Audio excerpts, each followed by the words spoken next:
स्वागत है। आज हम रियल नंबर की चौथी क्लास लेने जा रहे हैं, जो आपके क्लास 9th की जो पहला लेसन है आपका रियल नंबर, उसकी चौथी क्लास आज होने वाली है।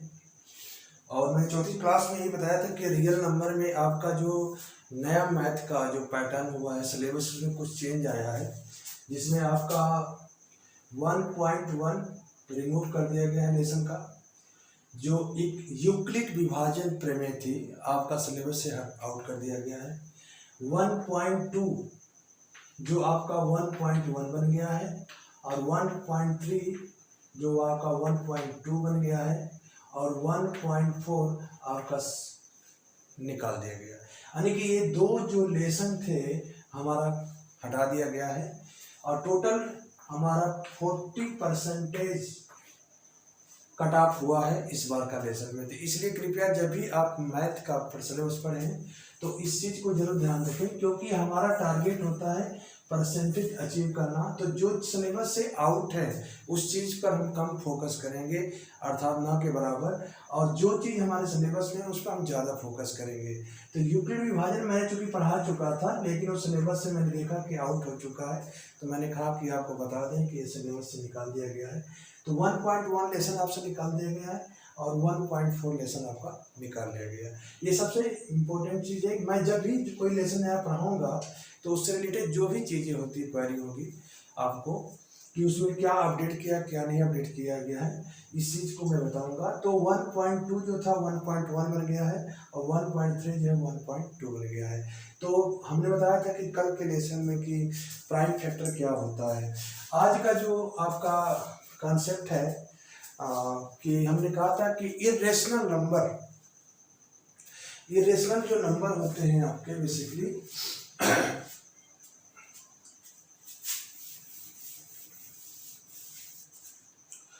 इरेशनल नंबर जो होता है आपका, माने अपरिमेय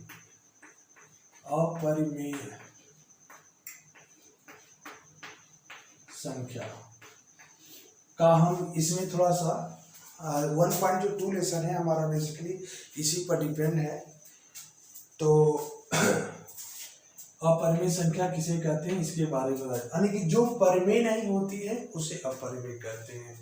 अर्थात जितनी भी चीजें अंडर रूट में बेसिकली, जैसे ये प्राइम है, ये भी प्राइम है, ये भी प्राइम है, तो जितने प्राइम नंबर होते हैं अभाज्य संख्याएं, वो सभी के सभी जो अगर रूट में आ जाती हैं तो हमारी क्या होती है, वो अपरिमेय संख्या बनती है। यानी कि उसका कड़ी से मान नहीं निकलता है, इसलिए अपरिमेय हो जाता है।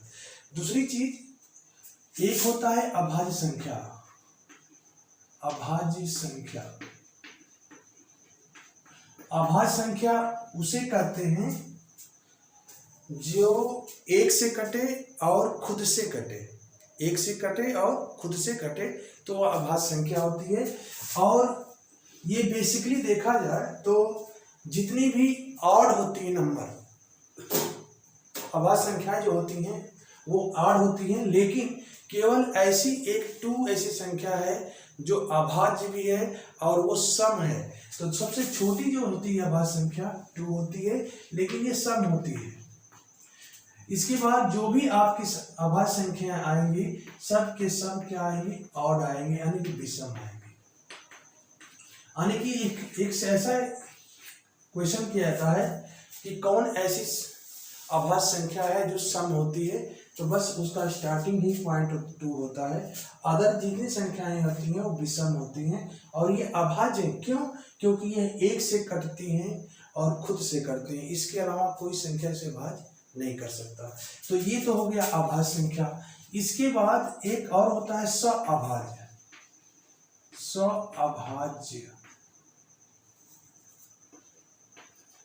संख्या। सअभाज्य संख्या यानी ऐसी दो संख्या जिसका फैक्टर एक के अलावा नहीं होता हो। जैसे अगर आप 19 ले लोगे और 20 ले लोगे, तो इसका फैक्टर कोई नहीं हो सकता है आपका एक के अलावा। एक इसको भी काट सकती है, एक इसको भी काट सकती है, तो ये आपको कह सकते हैं सअभाज्य संख्या है। 3 4 सअभाज्य है। क्यों?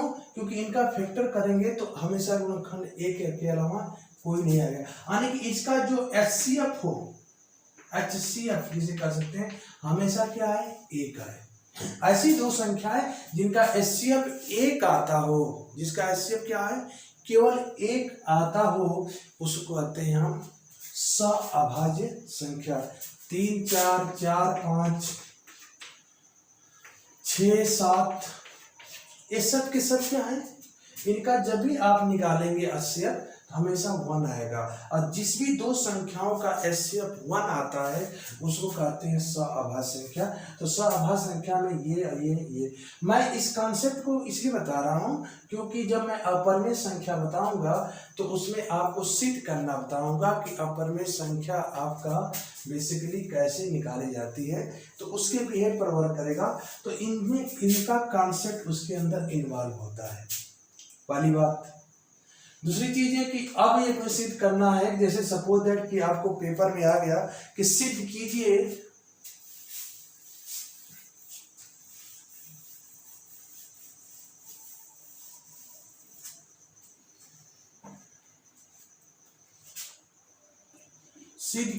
कि कड़ी में 2, कड़ी में 3, कड़ी में 5, कड़ी में 7, कड़ी में 11, ये सब के क्या क्या है? Belong to irrational number, irrational number,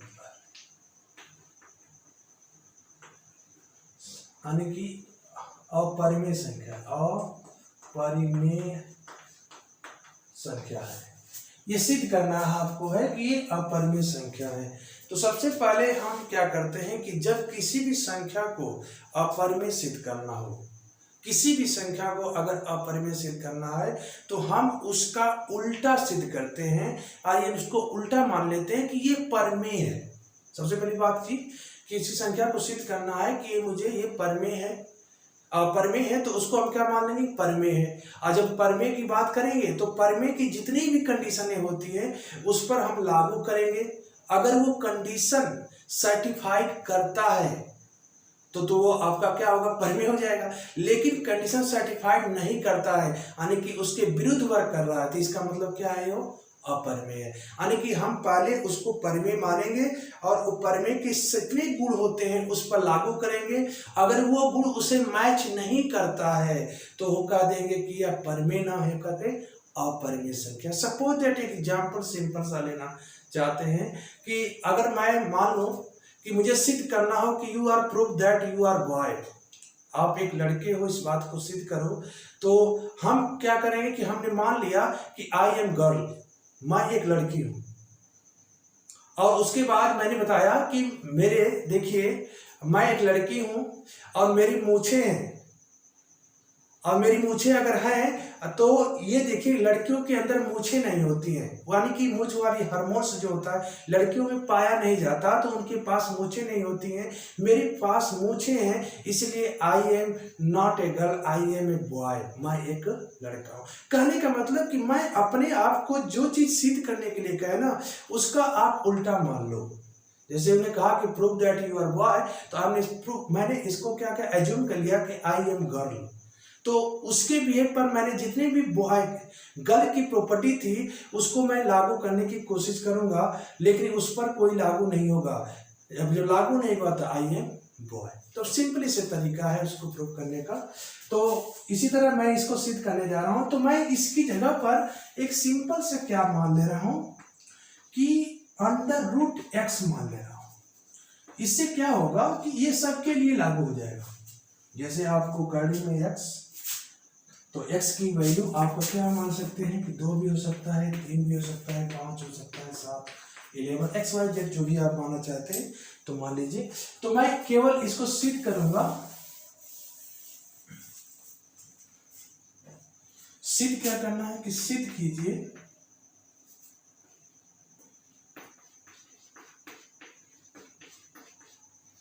कड़ी में x एक अपरिमेय संख्या है। मैं एक जन्म ले लिया हूं और x की जगह पर आप 2 रख सकते हैं, 3 रख सकते हैं, 4 रख सकते हैं, अर्थात पेपर में आप कुछ भी आ जाए बस इसी को x को रिप्लेस कर दीजिएगा और उसका आपका प्रूफ के आपका आंसर हो जाएगा। तो मान लीजिए कि मन सिद्ध करना है कड़ी में x एक अपरिमेय संख्या है, तो हम इसको जब आप सिद्ध करेंगे तो लिखेंगे हल कि माना कि कड़ी में x जो होता है ना बराबर है p/q के, जहां p/q इज कॉल्ड दी परिमेय संख्या, जहां q नॉट इक्वल टू 0 और p एंड q एक अभाज्य संख्या है। मैंने इसको ये मान लिया कि ये जो p और q है जो आपका इस तरह से है और ये एक सह-अभाज्य संख्या है आपका। तो अगर ये सह-अभाज्य संख्या है इसमें कि माना √x बराबर p/q जहां x नॉट इक्वल टू 0 और p और q एक सह-अभाज्य संख्या है, अर्थात कि p और q का HCF 1 के अलावा कोई नहीं है, यानी कि इसका जो फैक्टर होगा p और q का 1 के अलावा कोई नहीं होगा। इस बात को ये मैंने मानकर चल रहा हूं। अब क्या करेंगे कि दोनों पदों का वर्ग करने पर, दोनों पदों का वर्ग करने पर इसमें क्या होगा, ये x हो जाएगा, ये p² / q² होगा। अगर p² की वैल्यू देखा जाए तो x इंटू q²।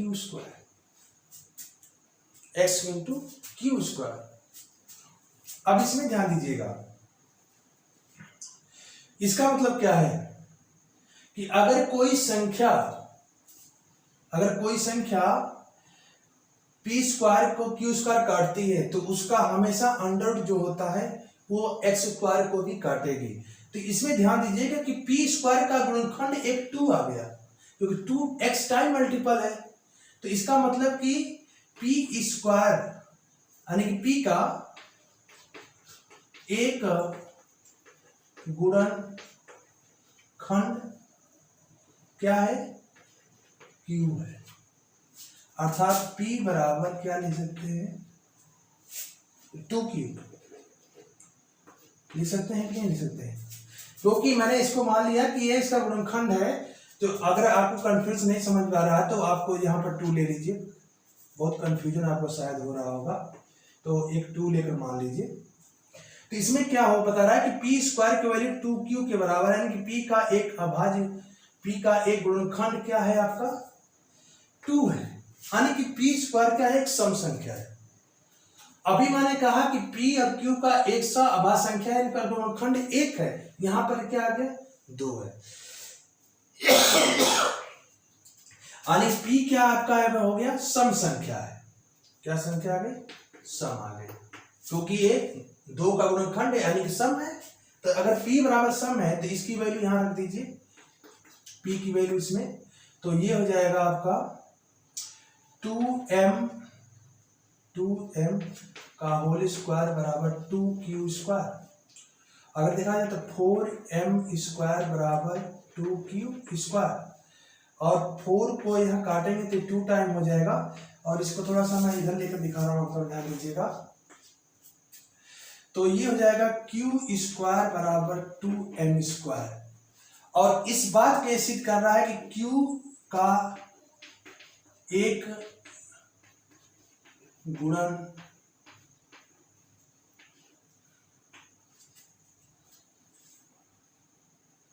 क्या होगा 2 होगा। इसका मतलब p और q का गुणनखंड एक 2 भी है।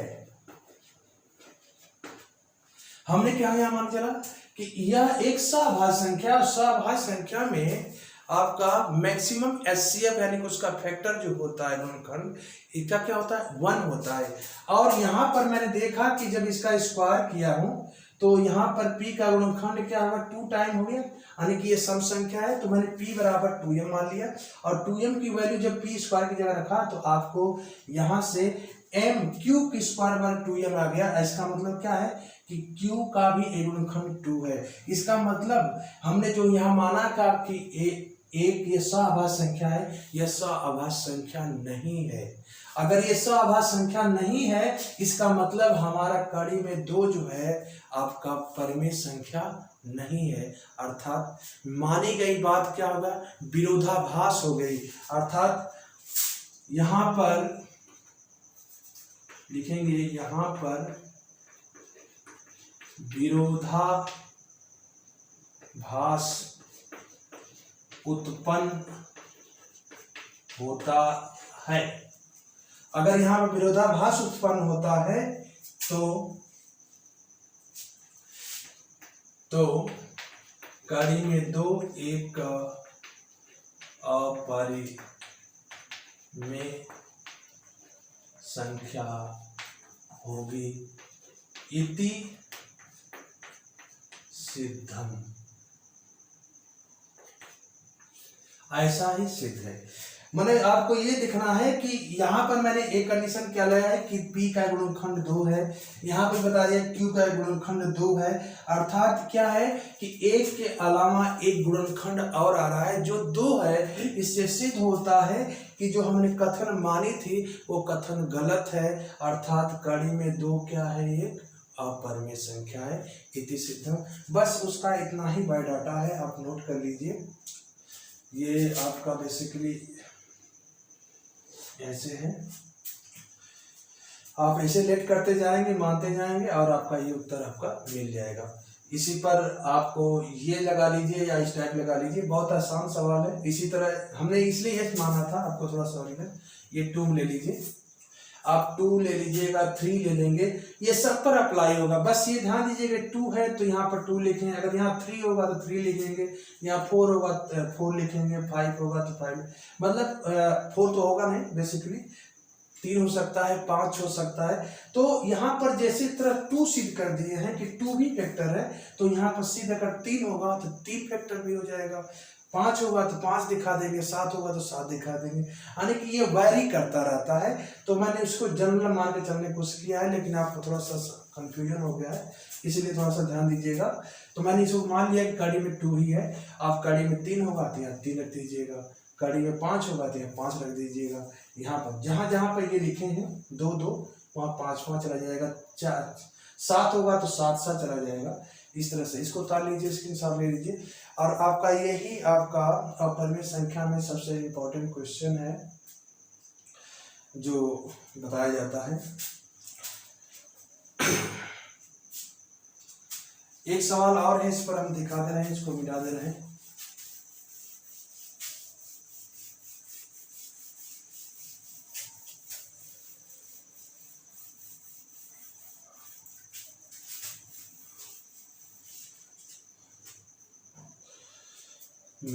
एक सवाल और बनता है कि कड़ी में 2 +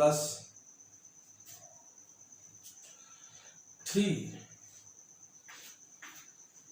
ये बिलोंग टू अपरिमेय संख्या है। तो इसमें कुछ नहीं करना है आपको, है हमने कहा कि इसको क्या मान लेते हैं, माना कड़ी में 2 + 3 क्या है, एक p/q के बराबर है, जहां q ≠ 0 और p और q सअभाज्य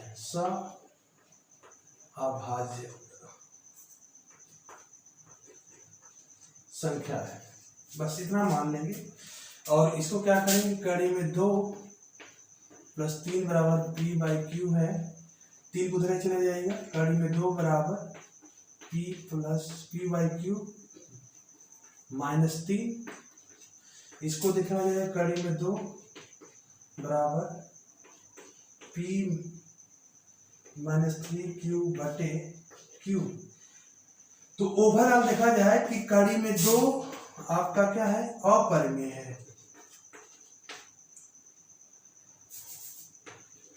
अपरिमेय है तथा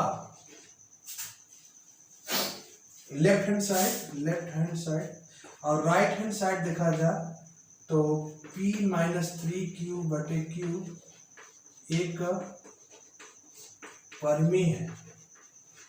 तो यहां भी क्या है, विरोधाभास है, विरोधाभास है, इसलिए कड़ी में 2 + 3 क्या है, एक अपरिमेय संख्या। तो कुछ ज्यादा कठिन नहीं है, हमको लगता है इस टाइप के सवाल आते हैं। अगर इसका मल्टीपल सपोज दैट कि दे 3 कड़ी में 2 सिद्ध करिए कि एक अपरिमेय संख्या है, तो आप सिंपल इसको कड़ी में 2 + 3 को सीधे p/q के मान लीजिएगा और ये कथन आपको बार बार लिखना पड़ेगा, ये लिख लीजिएगा। और उसके बाद कड़ी में 2 बराबर p/3q, ये चीज आ जाएगी। तो ये क्या है ना, अपरिमेय, ये क्या है, परिमेय। कभी ऐसा हो नहीं सकता है कि लेफ्ट टू राइट एक परिमेय हो एक अपरिमेय है, ऐसी कभी भी संभावना एक साथ नहीं होती है। इसका मतलब कि ये दी गई संख्या क्या है, अपरिमेय है। बस इसी को प्रूव करने के लिए आता है पेपर में। तो इसको बता लीजिए सवाल आपका। और कल आपको आज कुछ वैकल्पिक सवालों के बारे में तो ज्यादातर नहीं पूछते हैं, लेकिन आपको 1-2 बहुविकल्पी सवाल बता दे रहे हैं। कल केवल बहुविकल्पी सवाल पर ही आपका वीडियो बनेगी। जैसे मान लेते हैं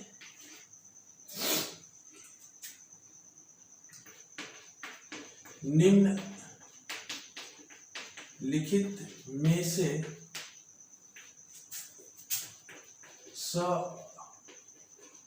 अभाज्य संख्या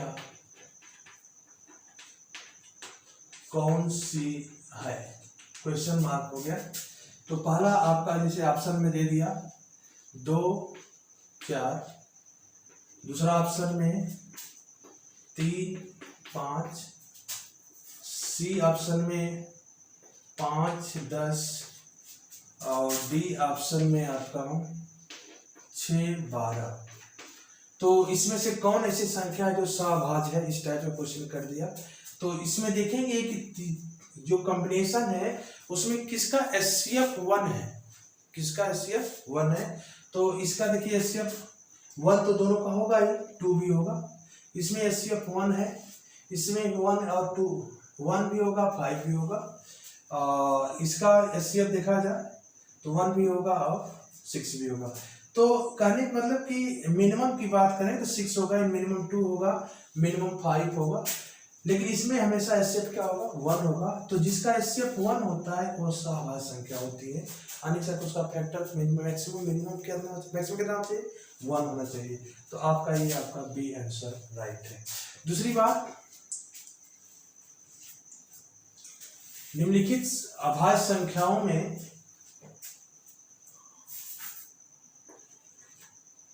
लिखित में से अभाज्य संख्या कौन सी है, अभाज्य संख्या कौन सी है। तो पहला ऑप्शन 1/2, दूसरा ऑप्शन -3, तीसरा ऑप्शन 4/2 और चौथा ऑप्शन आपका √3। तो निम्नलिखित अभाज्य संख्या की बात किया है तो आपको क्या आंसर होगा, डी। तो इस टाइप के सवाल कल विकल्पी में आपको समझाऊंगा, अधिकतर सवाल लगाने का प्रयास करेंगे हम लोग। और क्योंकि हमारा मेन टारगेट जो होता है ऑब्जेक्टिव 20 क्वेश्चन जो है उसको करने का। वीडियो आपको अच्छी लगे तो लाइक शेयर अधिक करिए, जितने लोगों को जानकारी हो उसको दीजिए। और चैनल पर अगर पहली बार कोई आता है और वीडियो देख रहा है तो प्लीज़ सब्सक्राइब जरूर करें। धन्यवाद।